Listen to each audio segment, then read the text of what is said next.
Pinas. sanmiguel.com.ph. Your home made better with San Miguel.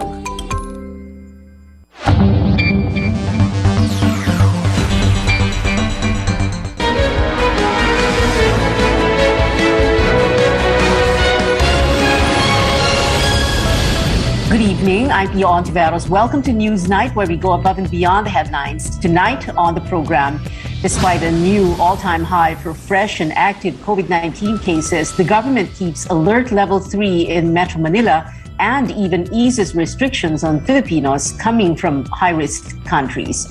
With social media as a battleground for the May polls, the Commission on Elections sets up a platform for what will be known as e-rallies. And with billions of views on YouTube, this children's music video reaches a milestone.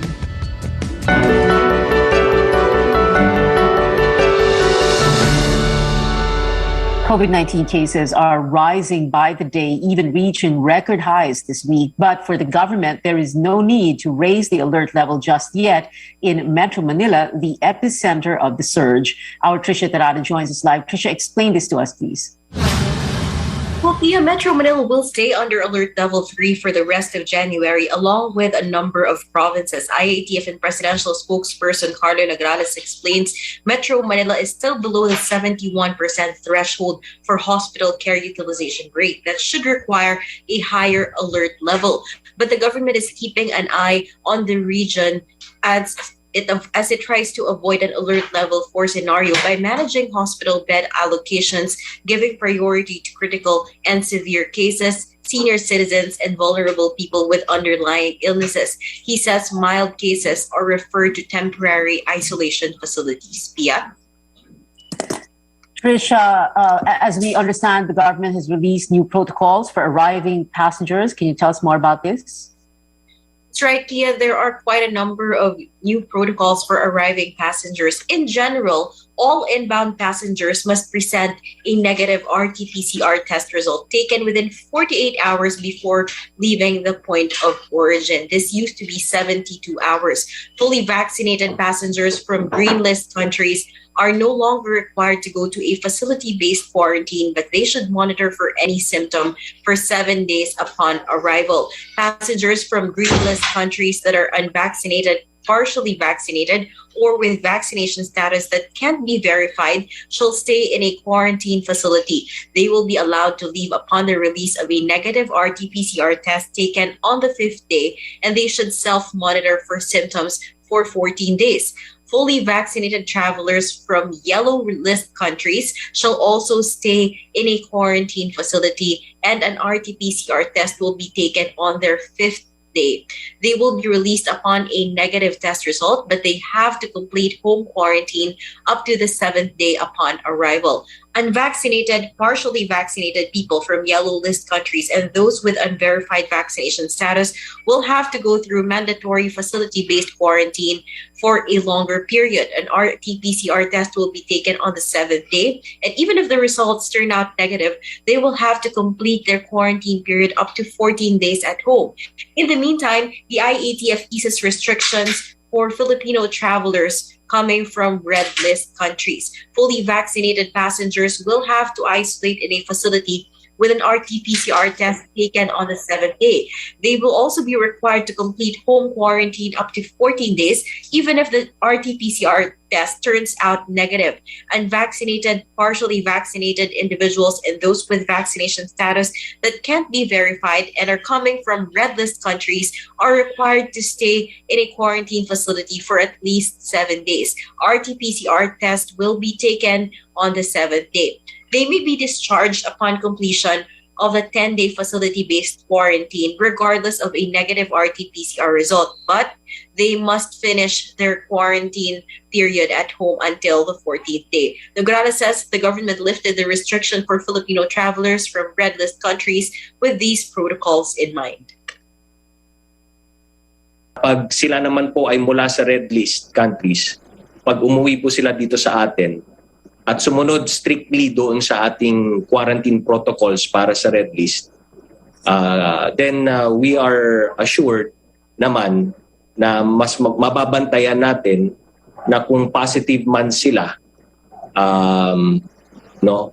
if ever, then we can make sure na before we let them out of isolation or quarantine, then we're sure na wala na silang dala na COVID, maging negative na sila sa COVID. Plus, meron pa tayong 48-hour, no? From 72 hours, ginawa natin 48-hour RT-PCR test result na negative before boarding.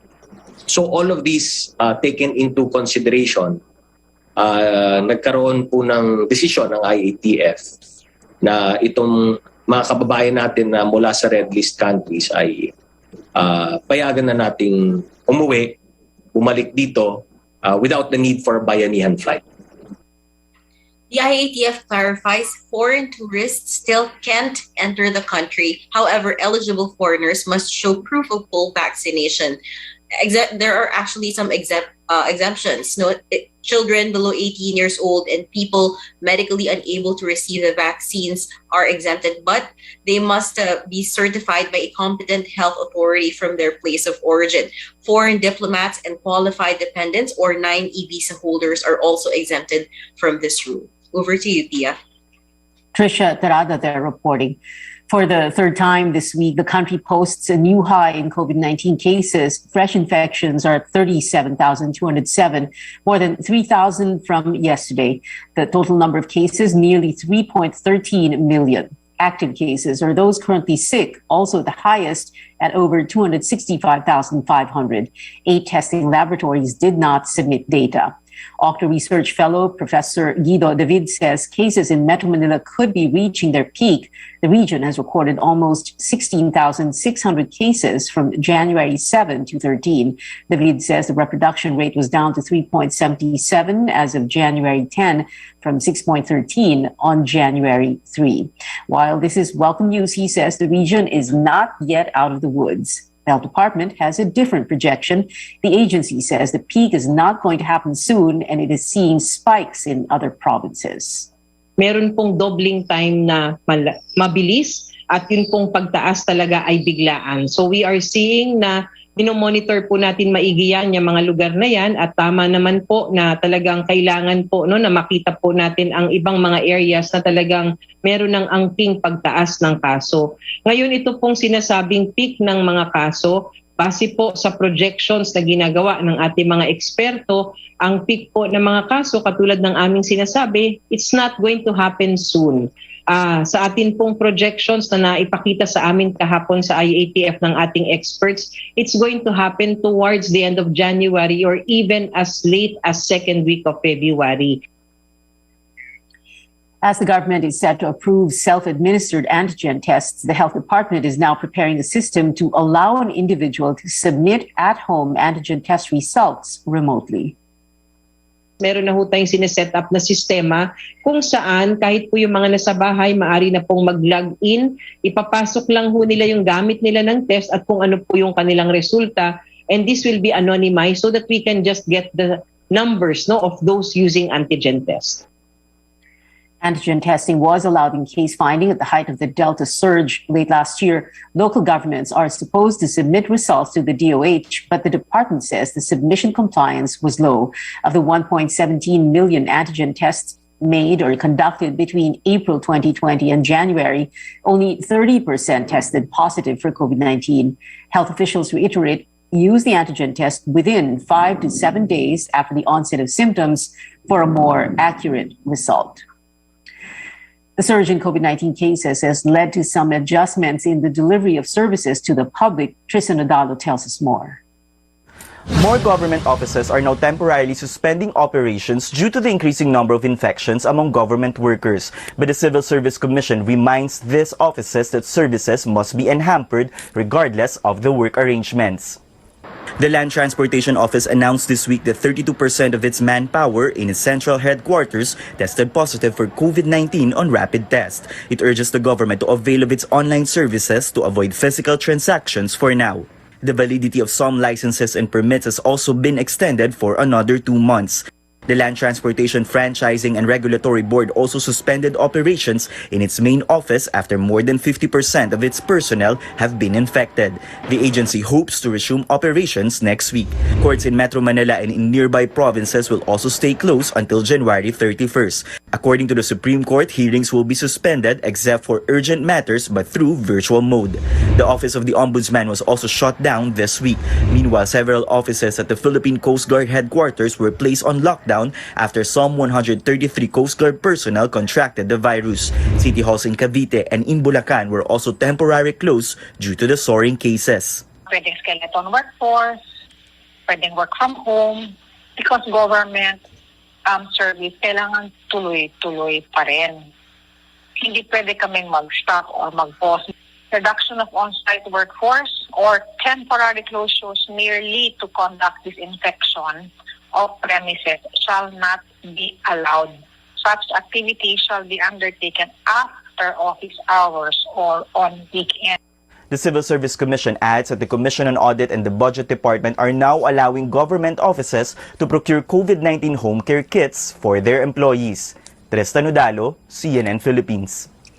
The government's no vaccination, no ride policy in public transport takes effect on Monday. George Giles tells us how this will be implemented and who can be exempted from this policy. Are you still unvaccinated against COVID-19? Starting Monday, you will be barred from taking any public transportation in Metro Manila as part of the government's no vax, no ride policy. Ang saklaw po ng ating DO ay lahat ng public transportation road, rail, maritime, at saka aviation na bumabiyahe papunta, palabas at sa loob po ng National Capital Region. As a general rule, fully vaccinated individuals need to show a physical or digital proof of their vaccination card or certificate, along with a valid ID, before they are allowed to buy tickets or board a public utility vehicle. But there are exemptions. If your medical condition disallows you to get vaccinated, you need to show a medical certificate with the name and contact details of your doctor. If you're availing of essential goods and services, you need to show a barangay health pass or any proof to justify the travel. And if you're going to a vaccination center to get inoculated. PUV operators, meanwhile, need to ensure that all their drivers and workers are fully vaccinated. Drivers need to display their vaccination card, while conductors need to wear it together with their ID. The so-called right to ride needs to be balanced with our responsibility as transport regulator to maintain and preserve safe travel. The enforcement of this policy will be a challenge, especially for non-point-to-point routes of buses and jeepneys. Transportation Undersecretary Steve Pastor says several government enforcement agencies will help them implement the no vax, no ride policy. He adds they will also deploy mystery passengers from the department disguised as regular passengers. Bakit sila dapat ma-deploy? Upang masigurado ho natin na kahit wala hong naka-uniforme na enforcer ay sumusunod po ang ating mga drivers dito sa ating polisiya. The riding public, however, is divided on the issue. Matatagalan pero okay lang naman po para na din naman po sa protection ng marami. Kasi kawawa naman po yung mga nagpabaksin sa hindi nagpabaksin. Kawawa naman yung hindi na-vaccine kung hindi pwede sumakay. Abala sa pagsakay kung kapakita pa yung vaccine card. Violators of the no vax, no ride policy may be slapped with fines, imprisonment, or revocation of driver's license or franchise. George Cahiles, CNN Philippines. Coming up on Newsnight, Comlet launches a platform that aims to level the campaign playing field while staying safe in this pandemic. And knowledge is power. We take a look at Tesla's free online courses on COVID-19 management after this break. Stay tuned.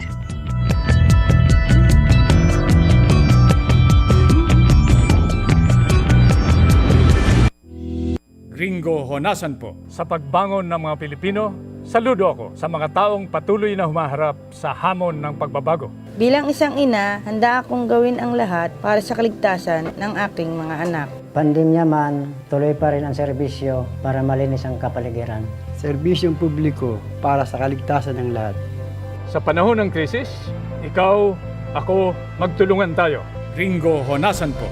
Saludo ako sa Pilipino. Hi guys! lagi akong focused, active, at am extraordinary. Because the most important things in life deserve nothing less. MX3 Coffee Mix, my choice.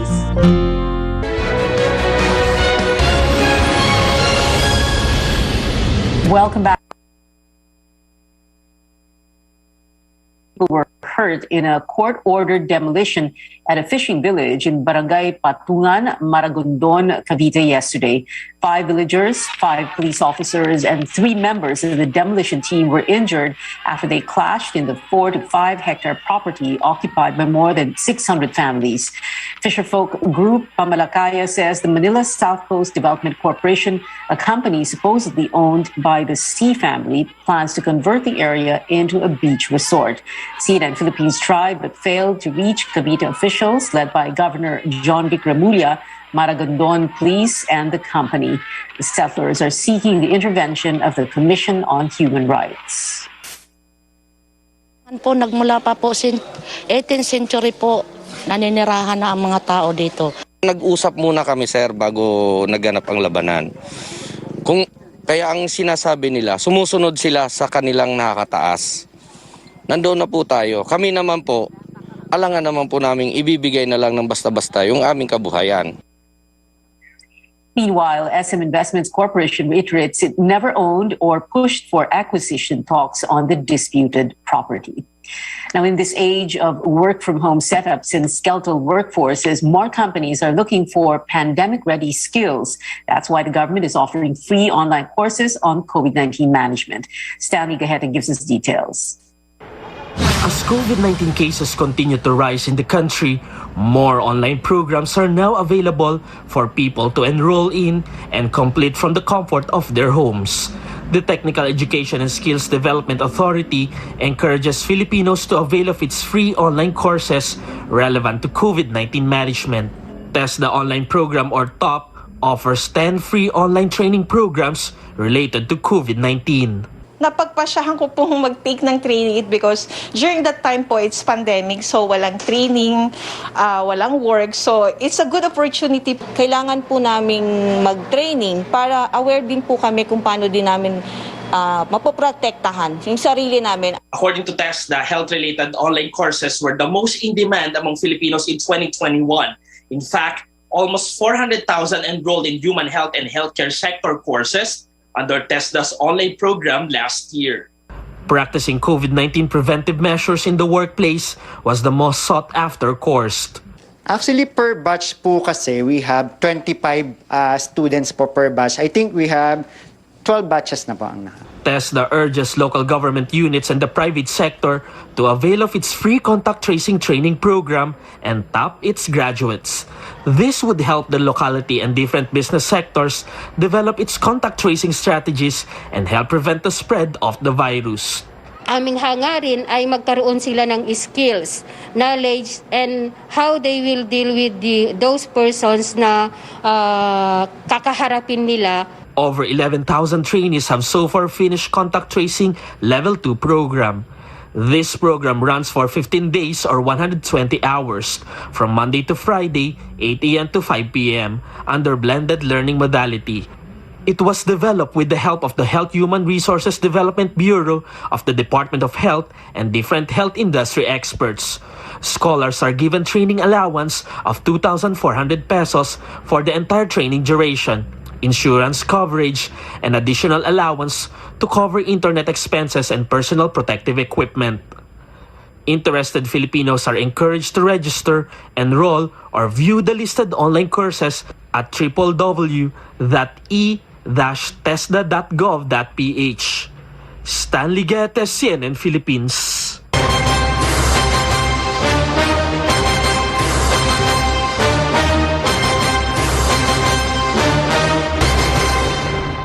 The Commission on Elections sets up a new Facebook page that will live stream e-rallies and campaign ads of candidates amid limits to face-to-face campaigning because of the pandemic. The e-rally channel will carry content for those vying for national positions during the campaign period from February 8 to May 7.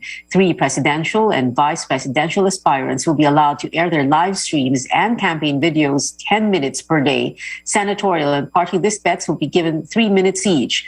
COMELEC believes the channel will level the playing field and allow lesser-known candidates to make themselves heard.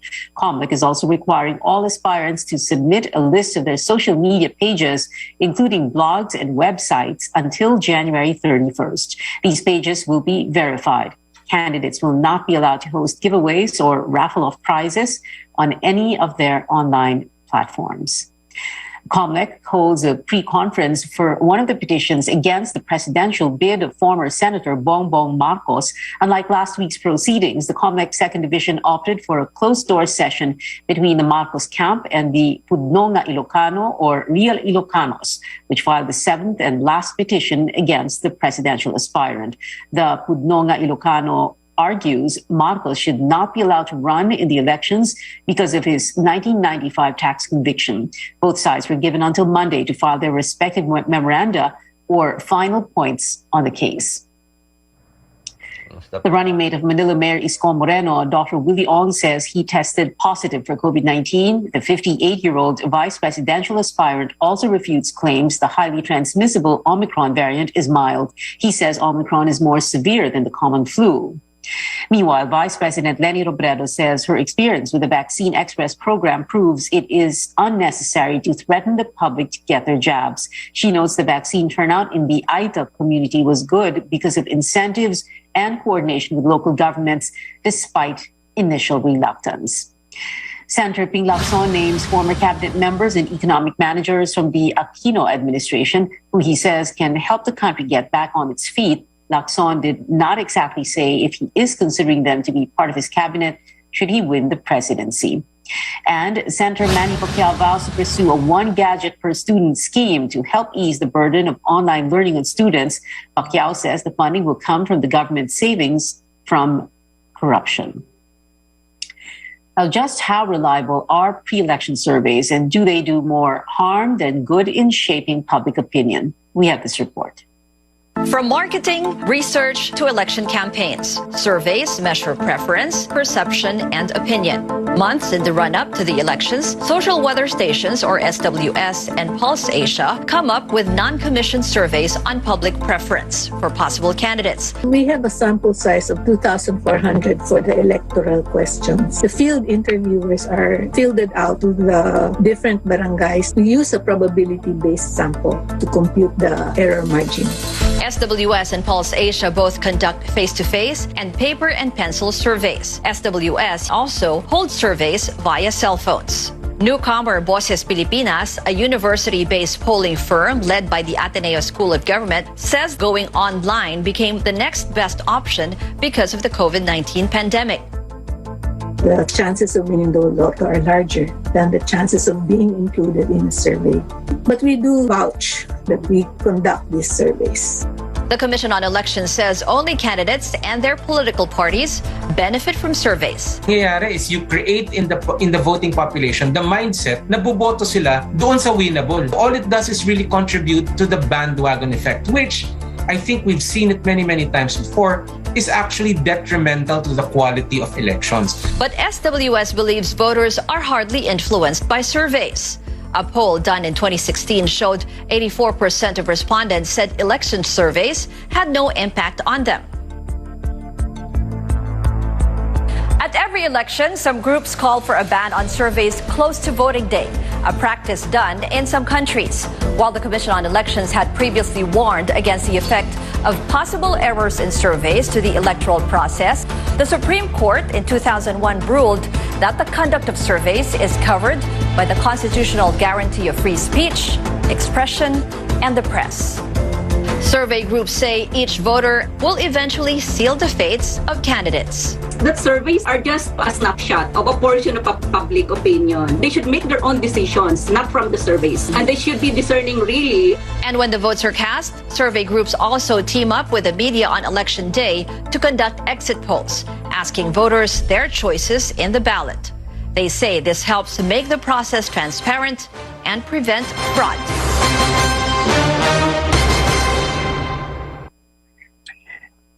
Over 60 senatorial aspirants, but only 12 will be chosen. Who will you vote for? CNN Philippines will help you decide as we bring you the first of a series of senatorial forums where we get to know our aspirants. Watch them side by side as they bear their platforms, principles, and stances on issues.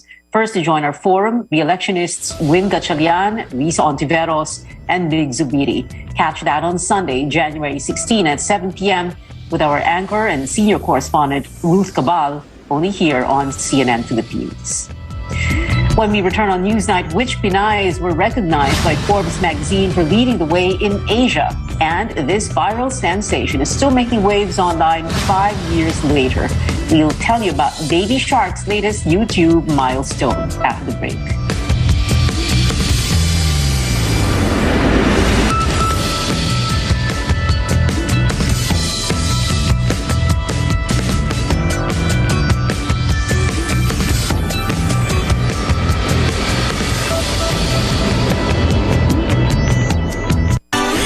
Manong Joe po. At Ate Maita. Good news! Bumaba ang overall electricity rates ng mahigit 7 centavos per kilowatt hour. Samantala, nagbayanihan ang Meralco at iba't ibang organisasyon para dumayo sa labas ng ating service area at tumulong sa mga apektado ng Bagyong Odette. Tinulungan po natin ang electric distribution companies sa mga lugar doon para maibalik ang kuryente. Anumang panahon o layo, maaasahan ang bayanihan ng mga Pinoy kasama ang Meralco para magbigay liwanag sa isa't isa ngayong bagong taon. New Year na! Ano kaya ang pinakamatipid na pang-init ng pagkain? Pag LPG, mabigat ang tangke at mabigat sa budget. Mas tipid mag-reheat sa microwave. 43 centavos lang ang konsumo. 80 centavos naman sa toaster. At 91 centavos kapag induction cooker. Matipid nga! Happy New Year!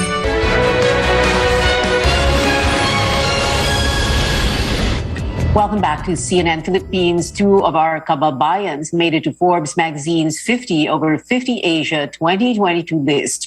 Nobel Prize laureate Maria Ressa was among the roster of women recognized for shattering gender norms around the world. Forbes cited the Rappler CEO for being, quote, insistent in her urge that all journalists use truth to hold power accountable, unquote. Converge co-founder and president Maria Grace Uy also entered the prestigious list. In a statement, Uy said the honor shows to women the value they can bring to their field at any age.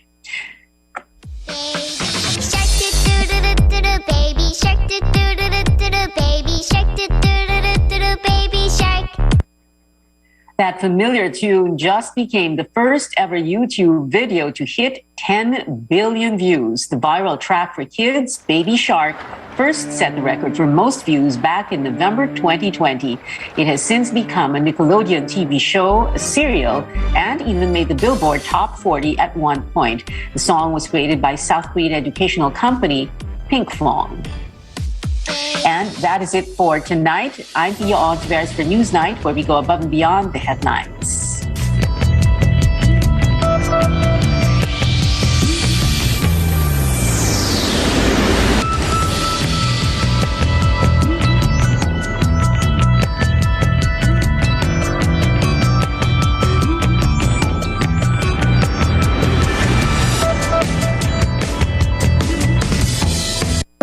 This program is brought to you by